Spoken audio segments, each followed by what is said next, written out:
Beruchim Abbaim, ladies, B'tizku l'shanim rabot, na'imot v'tovot. We are studying today's class in memory of Yaakov ben Rosa, Mr. Jack Esses, alav shalom.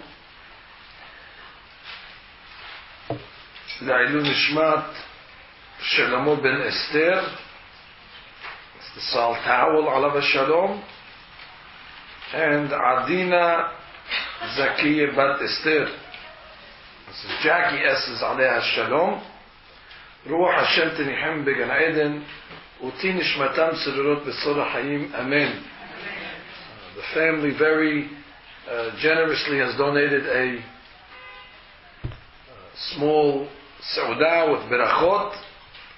So please, on the way out, if you make your way to the back, you'll see some tables set up to make the berachot for these deceased to school of mitzvot.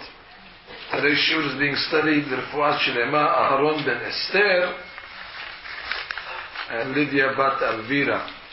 Edna Refuat Lahem, Refuat HaNefesh, Refuat HaGuf, Refuatam Kerava Labo V'chen Yerasom Lomar Amen. Aryeh Sha'ag Mi Lo Yira. The pasuk says that when a lion roars, Mi lo yira, who is not afraid? Hachamim tell us that the word Aryeh is Rashi Tevot. Elul, Rosh Hashanah, Yom Kippurim, Hoshana Rabbah. Aryeh. When these awesome days come close, Mi lo yira, who is not fearful and afraid? We are now about to enter the mouth of the lion in Yom Kippurim. Aryeh she'ag mi lo yira.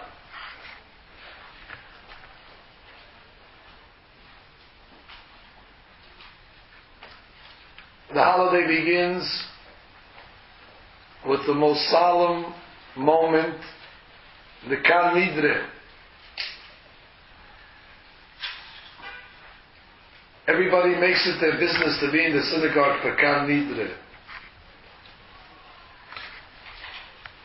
And of all the things that are sold during the high holidays, the Nidre is the most coveted honor. To hold the Sefer Torah at this most auspicious moment. Even the secular Jews who don't understand what Kippur is, but they know Nidre. What makes this moment so special?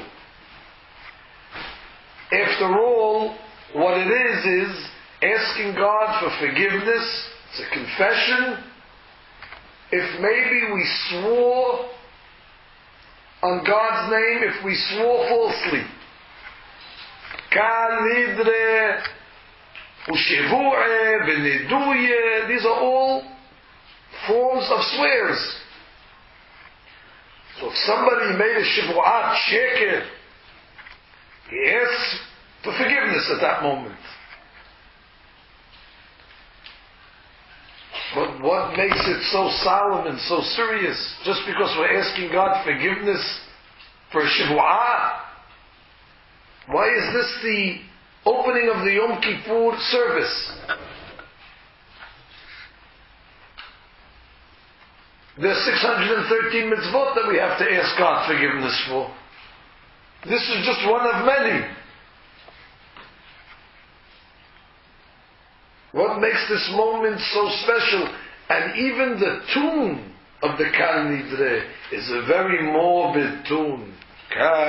Nidre. It's a tune that belongs on Tisha B'Av.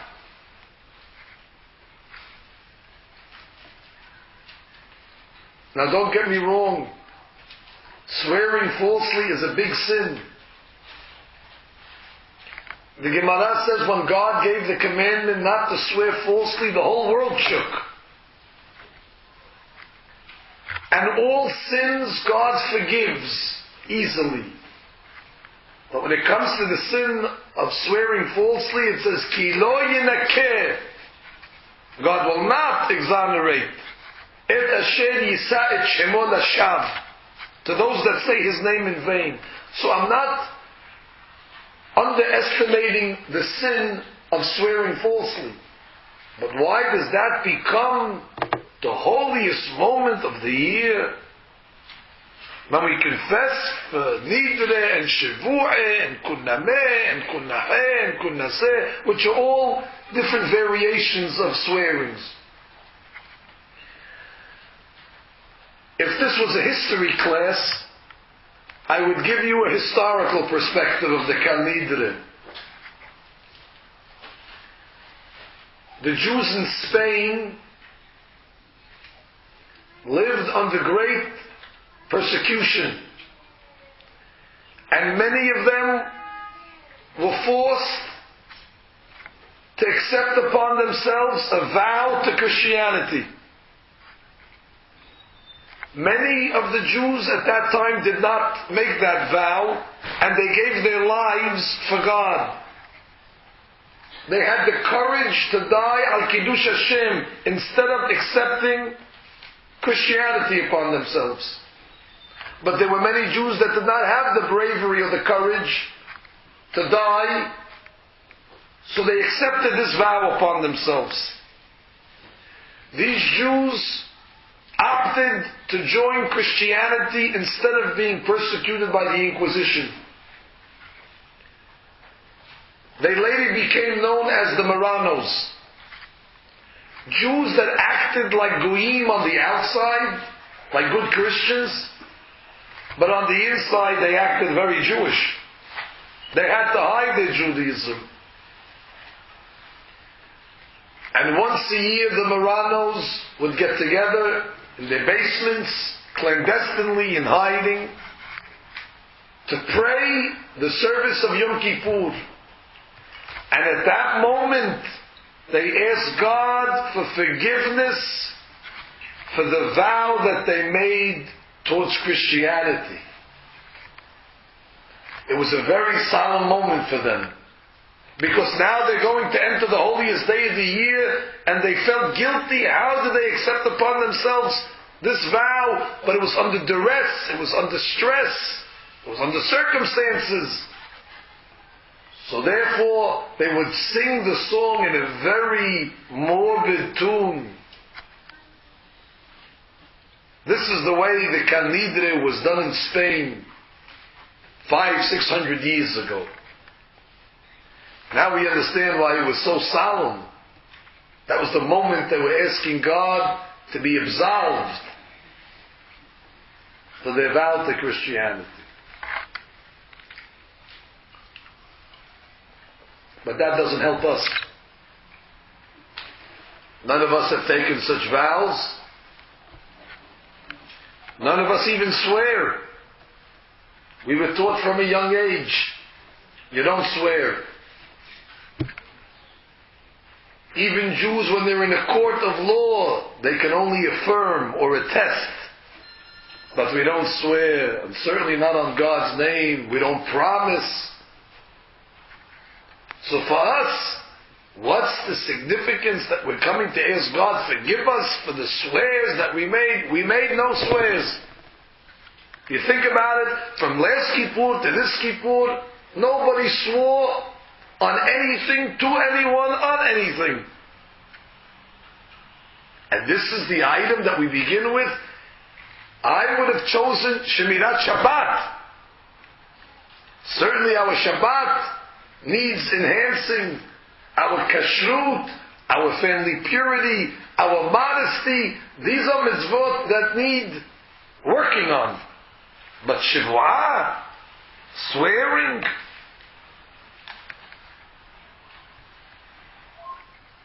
so I'm going to tell you something today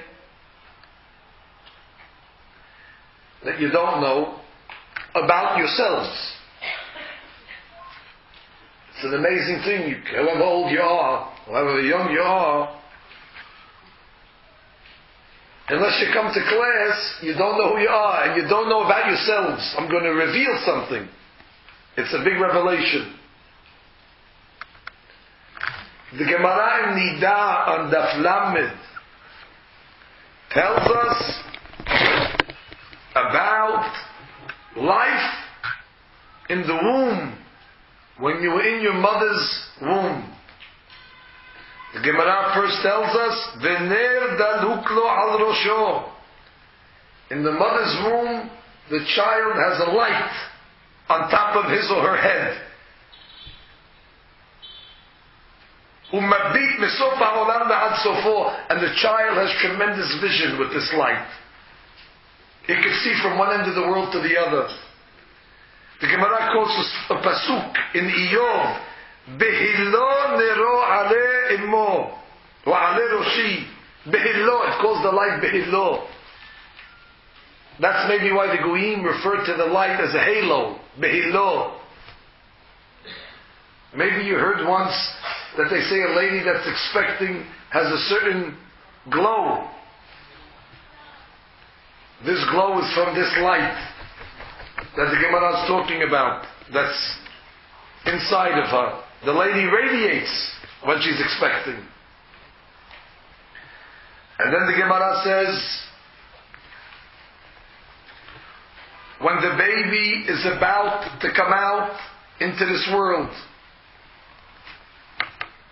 Ve'eno yotze misham, as it's coming through the canal, ad shemashvi'im oto, they make the child make a shivua, a swear. And what's the swear? Umahi hashivua shemashvi'in oto, tehe tzaddik ve'al tehi rasha. At that moment they warn every child, you're going into this world, swear to us, to the Bedin, to God, that you're going to be a tzaddik. I know none of you remember you ever making such a commitment. But the Gemara is saying it happened. Ne'emanim aleinu devrei Gemara. If Chazal are telling us that this is something that happened to you, we have to trust them.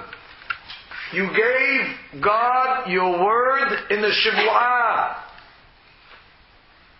that you're going to be a tzaddik.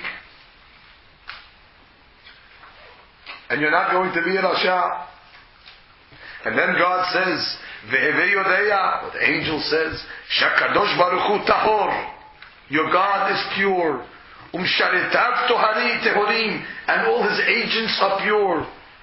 V'neshama shenatan becha tehorahi, and the soul that God gave you is pure. Imatam meshamera betahara mutav, if you protect the soul that was given to you in purity, good. Ve'im lav, hareini nutlam b'mecha, and if not, I'm taking it back. This is the dialogue that took place at the time you entered this world. You gave God a shivua, and according to the holy books,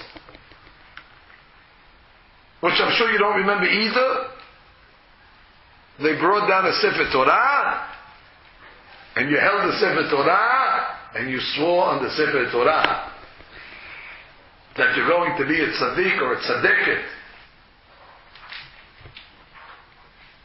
And now the day of Yom Kippur comes, and we reflect on the last year, and we look at the roster of all the things that we did and we didn't do, and we see that we did not live up to our word. We are not the tzaddik that we promised God we will be. We are not the tzaddiket that we swore on a Sefer Torah that we will be. And the first business of the day of Kippur is to stand in front of God and say, Borei Olam, I'm sorry, I am in breach of contract. Kal Nidre u'shivu'eh. What shivu'eh? The shivu'ah that you made when you came out of your mother's womb on that day. I gave you my word that I'll be a tzaddik, and I'm sorry I fell short of what was expected of me. This is the shivu'ah. that every single Jew needs confession and repentance for. And that's why at the time of Kan Nidre we hold the Sefer Torah. Because we have to ask the Sefer Torah for forgiveness. Because we took the Sefer Torah and we held it and we said, we swear the Sefer Torah is holy. And by not keeping our word, we cheapen the Sefer Torah. We made the Sefer Torah as if it's secular.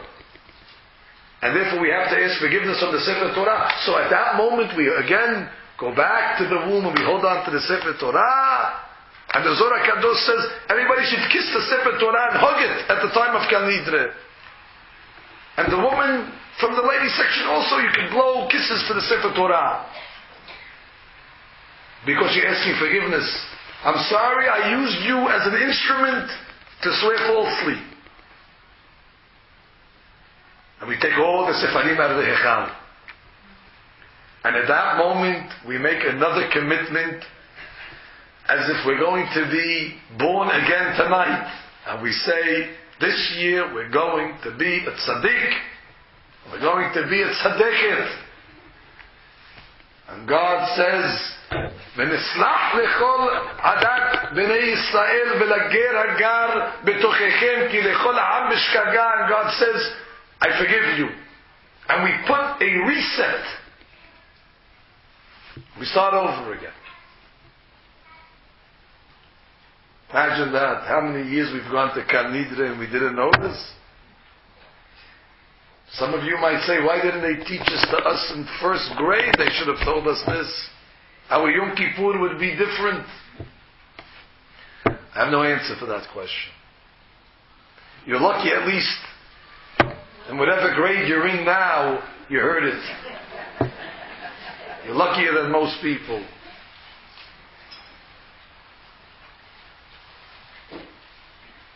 In the Kan Nidre we say, V'neslach lechol adat Yisrael, and God, you've forgiven, you will forgive all of the people of Israel.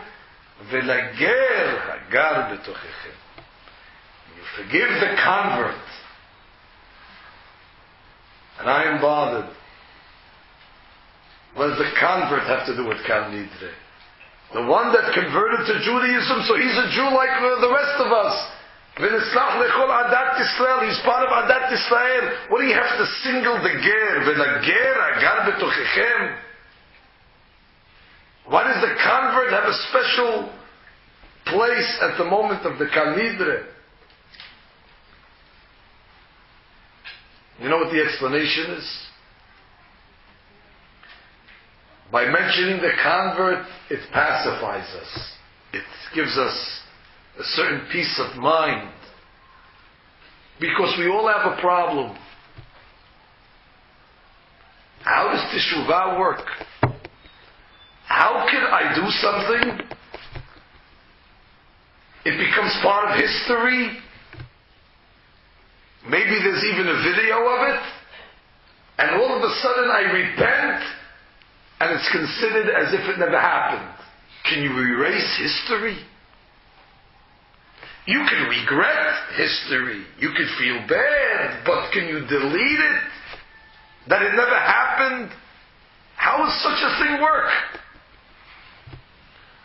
So we remind ourselves of the convert. When somebody comes from a foreign religion and converts, he has a long history of goyhood. All the things he did when he was a Gentile. All the different things that the Goyim did. And on that day of conversion, it's all forgotten. Ger shenitgayer kekatan shenolad dameh. A convert that converts is like he was born again. And there is no memory of any of his previous lifestyle. He's a new person. That was a goy and you're a Jew. You're not even related to your old self. You have no relatives in this world. You're born again. So we say to ourselves, if God can erase the history of a goy that acted like a goy, certainly he can erase the history of a Jew that acted like a goy. The convert is mentioned at Nidre to give us peace of mind that teshuvah works,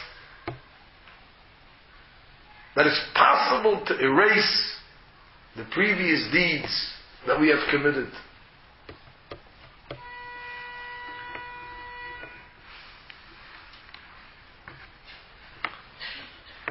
On Yom Kippur we're going to sing many beautiful songs.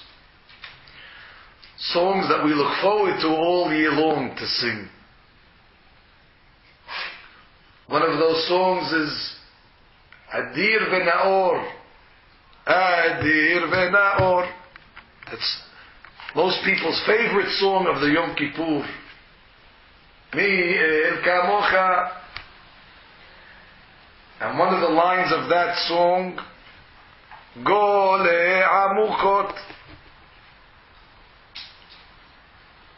Do ber tzedakot. Mi el kamocha. I came today to explain to you this one line. But let this be a lesson to you. That every single line of the Mahzor of Yom Kippurim has so much depth behind it. We could talk on every line of the Mahzor. It's impossible to read and understand the Mahzor in 25 hours of Yom Kippurim. Yom Kippurim should be a week long. But this year we could focus on Go le'amukot, do ber tzedakot. What does it mean, Go le'amukot? God reveals the depths. Something that's amok is deep. Go le'amukot. God reveals the depths.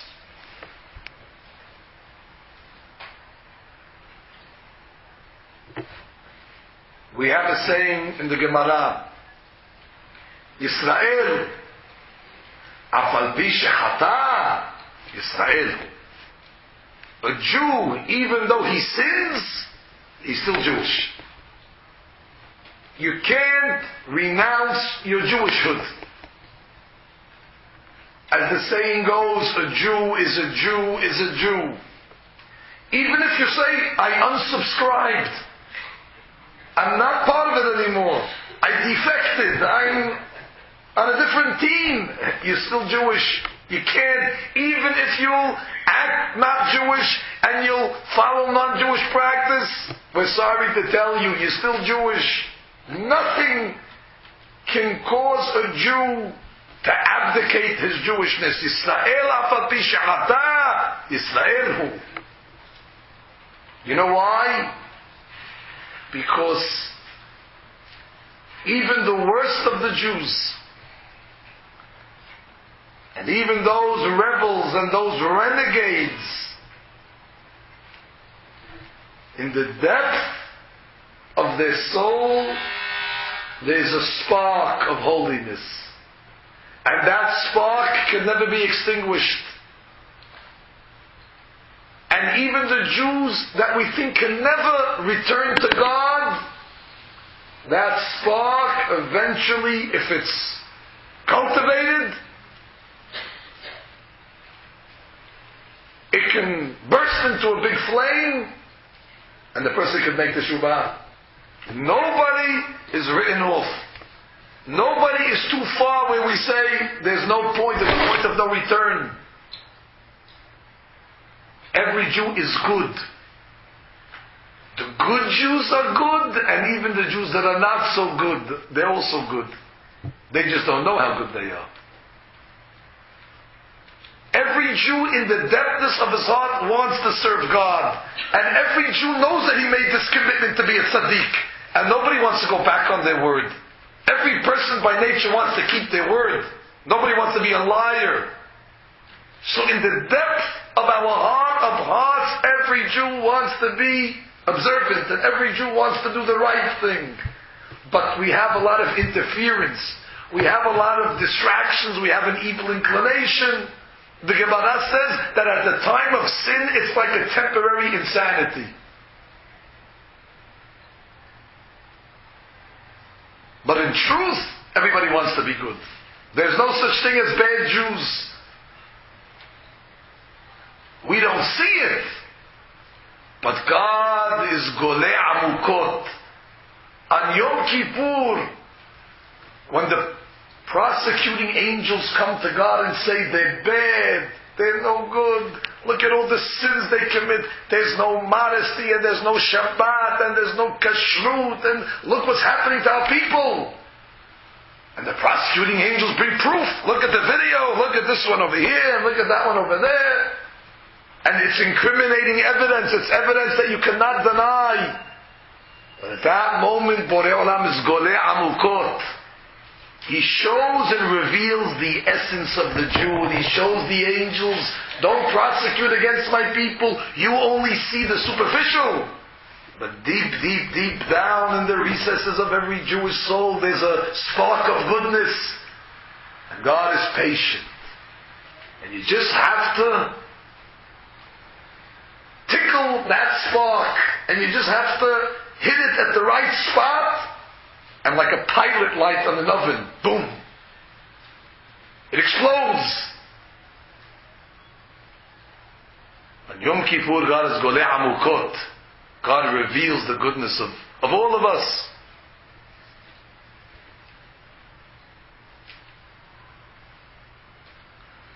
There's an amazing halakha in the Rambam. Rabbi struggled to understand it. The Beit Din makes a ruling. Mr. So-and-so, you have to give your wife a get. A divorce. He says, I don't want to. What do you mean you don't want to? The Beit Din says you have to give a get. I'm not giving a get. Halakha says a man has to give his wife a get willingly. It cannot be by force. I'm not giving it. You can't force me to give it. So the halakha says, Kofin oto. They take out a baseball bat and they start beating him up. Ad she'omer rotzeh ani. Until he says, okay, I'll give the get. And all of a sudden he says, rotzeh ani.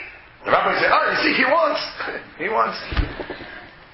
They all ask on Rambam, that's wanting? That's wanting? He doesn't want to get pelted. He doesn't want to have any more bruises. What kind of rotzeh is that? I want. He doesn't want. For fear of his life, he's giving a get. This is considered acquiescing. This is considered giving a get willingly. You know what the Rambam explains? In the depth of every Jewish soul, the Jewish soul wants to do the right thing. Every Jew in his heart wants to fulfill Rotzeh Ani. He wants to fulfill. But what? There's interference in the way, Yetzer Hara, the physical body. So even though in the conscience of the person he's saying, I don't want, but subconsciously he really wants, but he doesn't know it yet. So we have to beat him up to get to that root. To push away all the cobwebs and all the things that are interfering with his true self. So when he finally says, I want, he wants. That's his true self talking.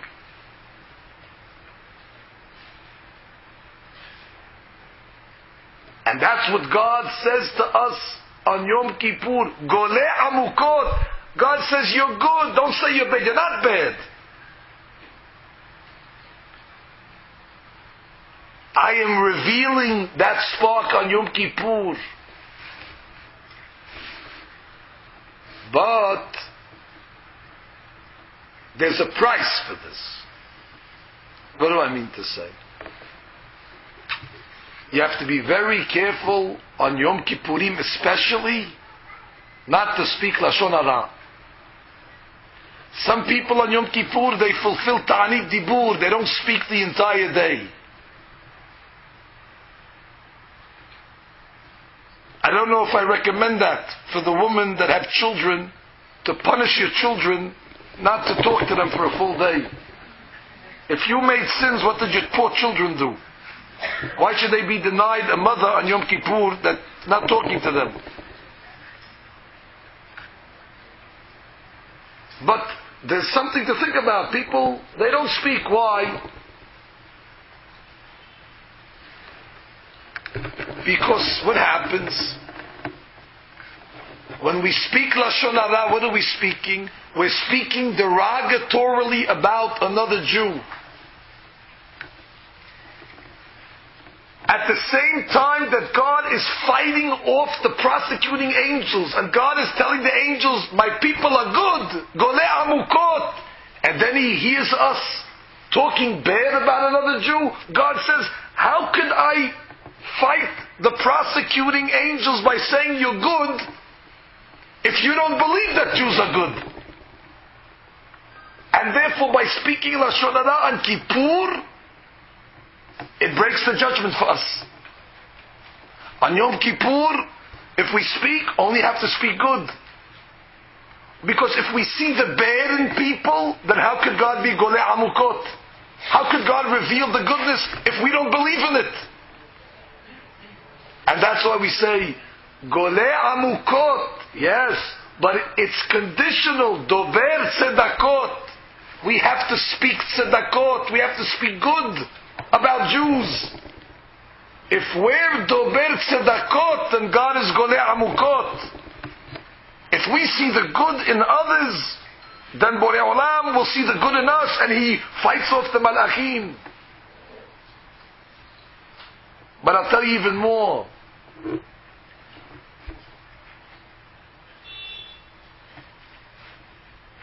Bar Minan,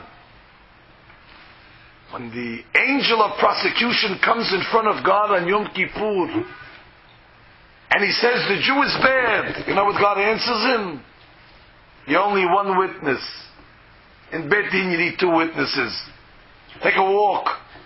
Inadmissible evidence. 1 witness is not enough. But when a Jew speaks Lashon Hara on Kippur, that's the second witness. So Has v'Shalom, Lashon Hara all year long is damaging, but on Kippur Day, just a slip of the tongue, that can cause the second hand to ruin the person's year.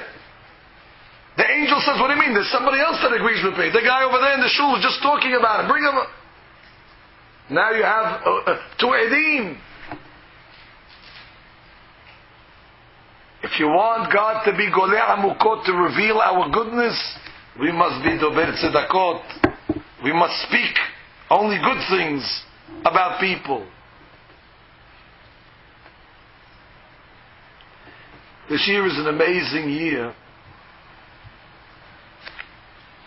The fact that Yom Kippur falls out on Shabbat, ho ho.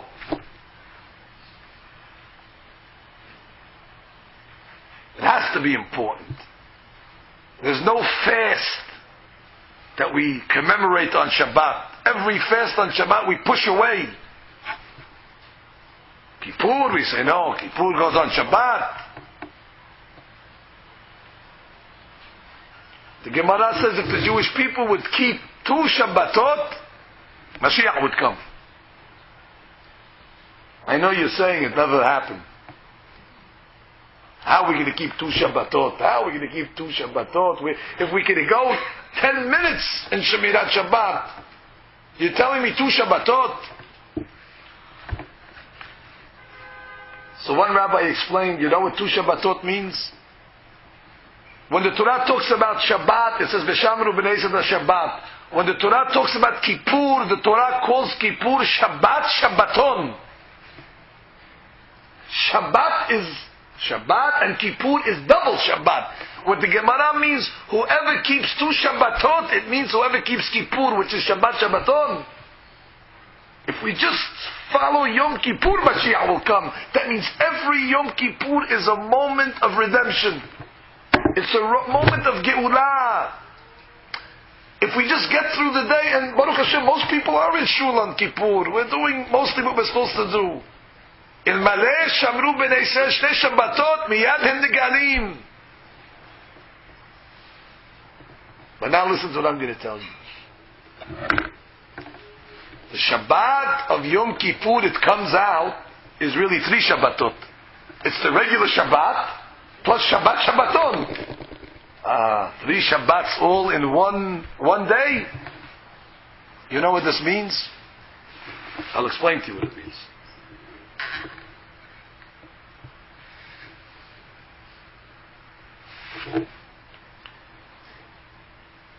There's a certain,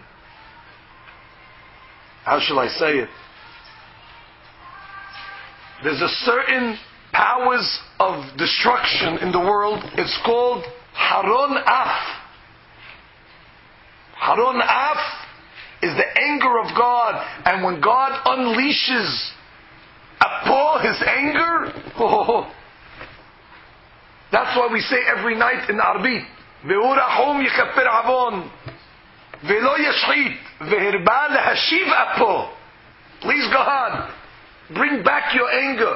Don't let your anger come down to the world, because if that af is let loose, it brings hashchata, it brings destruction. Ve'hirba lehashiv apo. We ask God to pull it back.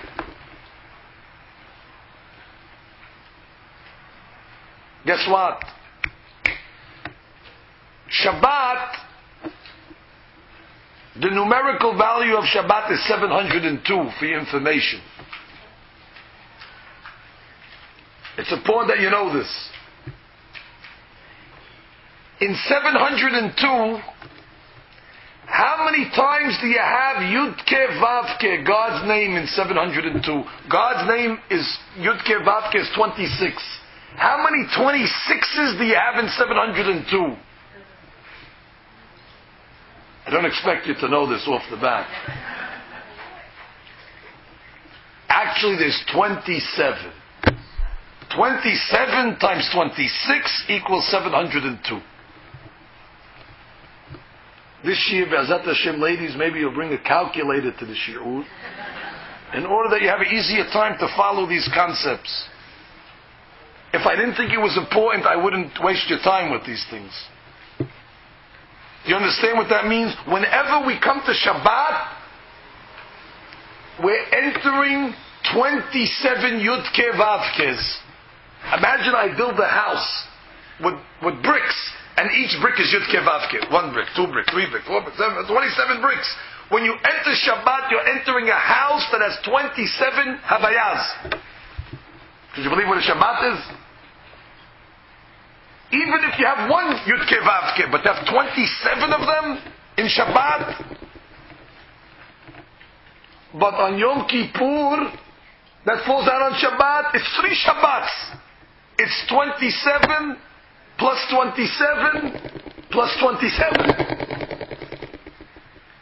which is 81. When we have Kippur on Shabbat, we are entering 81 Yud-Ke Vav-Kes. Guess what? That power of evil is called Af. Aleph Peh. Aleph Peh is 81. The holy books write that we have good news that when Kippur falls out on Shabbat, the 81 Shemot of Yud-Ke Vav-Ke, 27 times 3, neutralizes Haron Af. We have to be thrilled that we have a zechut to celebrate a Kippur on Shabbat.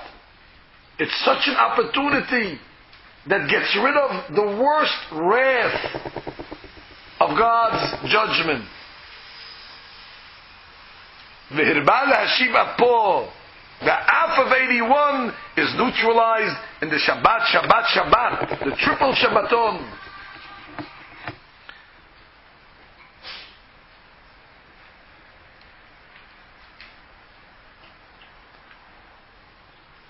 I must leave you with one story. Seder Teshuvah is a very busy time.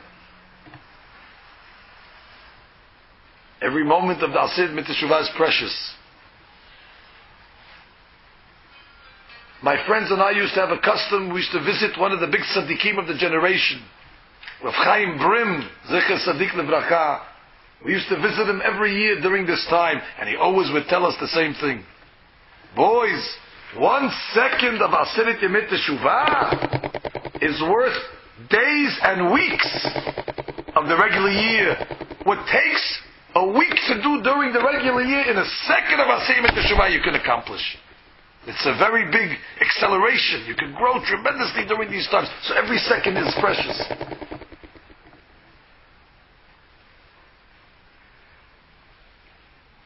But I want to tell you a story from the Gemara, and we'll conclude. Just to show you how HaKadosh Baruch Hu wants us to make teshuvah. And He loves all of us. And no matter what you did, and no matter how many times you did it, and no matter how many times you asked for forgiveness, Hashem still loves you, and Hashem still wants you back. He never writes off a Jew. God never says, this one passed, forget it, it's over. Never. There was a fellow called Elazar ben Durdaya. Some of you may know the story. How am I going to tell this to you? Elazar ben Durdaya was a man that was addicted to lust and passion.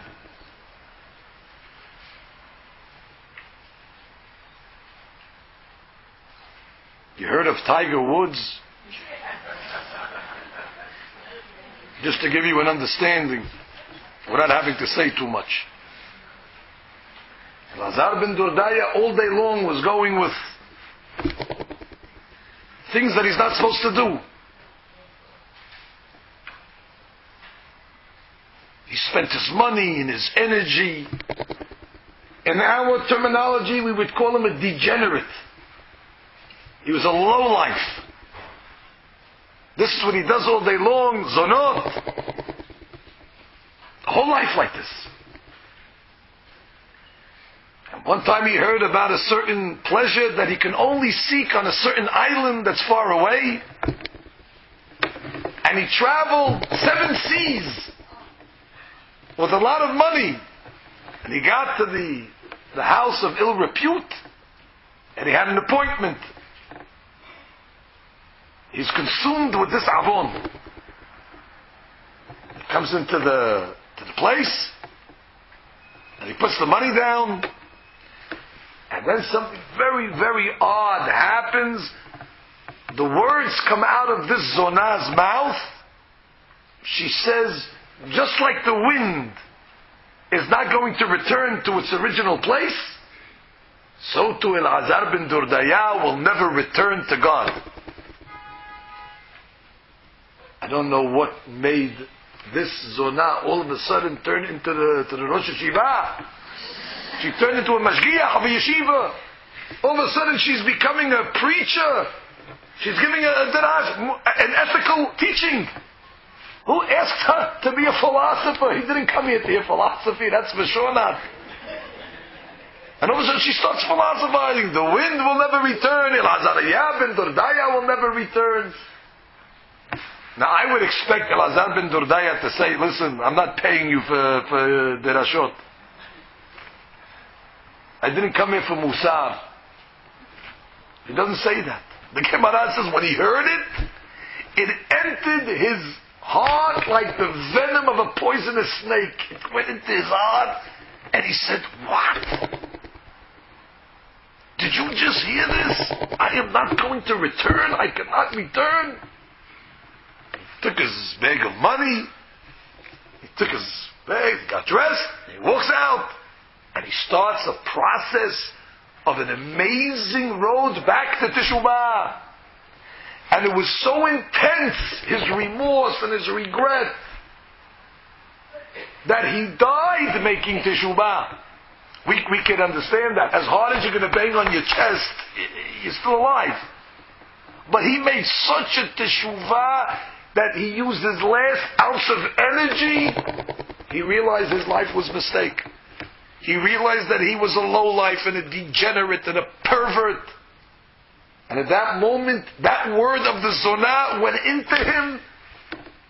It's almost as if she found that spot. Golei Amukot. She found that goodness, that little spark that was inside of him. And like a bellows, she fanned it. And all of a sudden, He's reborn. He dies in Teshuvah, and all of a sudden there's a heavenly voice that comes out and says, Rabbi Elazar ben Dordaya, Mizuman lechaye olam haba. Not only did they say that he's going to olam haba, but they call him Rabbi. He got semicha. He went from being the worst rasha, now already he's a rabbi. What kind of rabbi is he? What kind of Torah can he teach us? He's the Rabbi of Teshuvah, Rabbi Elazar ben Dordaya. That's the Rabbi of Teshuvah. But you know what I'm amazed at this story? We could talk on this story for 122 hours. But one point I make on this story.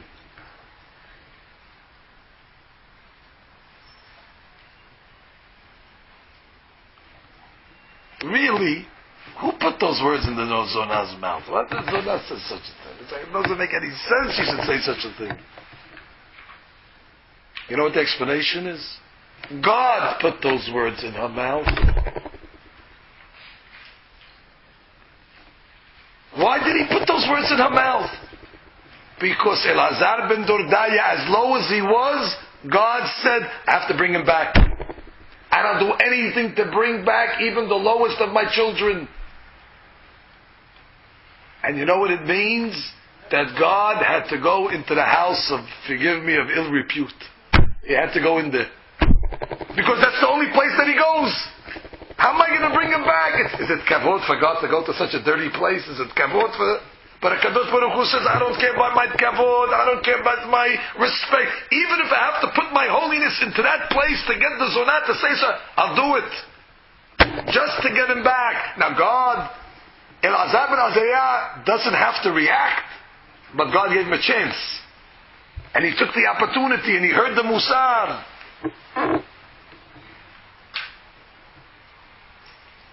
None of us are as bad as Elazar ben Dordaya. I once heard an explanation. His name tells his whole story. You know what the word Dordaya means? We just had it in the Gemara. For any of you that are doing Daf Yomi. We did it in the Gemara. It says, Dordaya is the sediments of the wine. The bottom of the barrel is Dordaya. That's who he was. He was Ben Dordaya. He was the lowest of the low. He was the bottom of the barrel, the sediments, the insignificance. But you know what his first name is? Elazar. God helped him. God helped him. And where did he help him? Elazar Ben Dordaya. While he was in the Dordaya, when he was in the depths of sin. Elazar ben Dordaya, when he's about to commit a sin of the worst avon, God helped him at that moment.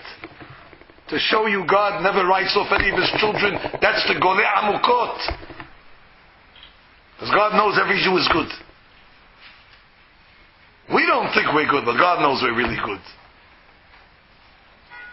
Could you imagine if you would go interview Ba'alei Teshuvah, people that made Teshuvah, and you ask them, what was your turning point? Somebody will say, I read a book written by a big rabbi. Oh, this book changed my life. Many people tell me they read the Me'am Lo'ez. And they read the Me'am Lo'ez, in English and Spanish, whatever language it was, and the Me'am Lo'ez changed their life. This brought them back to religion. Other people will say, I heard a speech in the shul, the rabbi said a certain example, it came into my head, and I was never the same.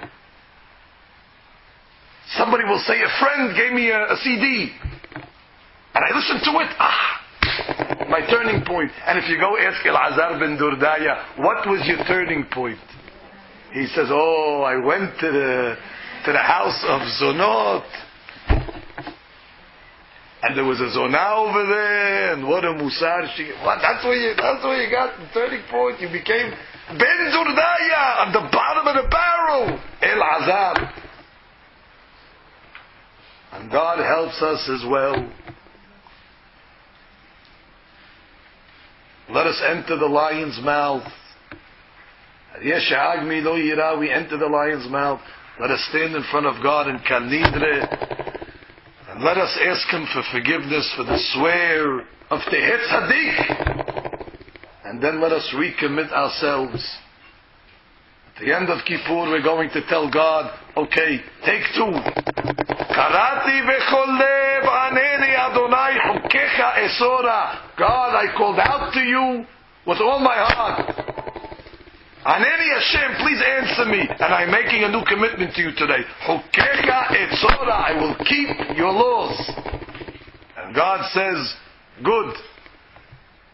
And the angels say, but they're not good. God tells the Malachim, you don't see what I see. I'm able to see the depth of the soul, that even a guy as low as Elazar ben Dordaya is this close of making teshuvah. Just he has to hear one word of Musar, and all of a sudden, he's reborn.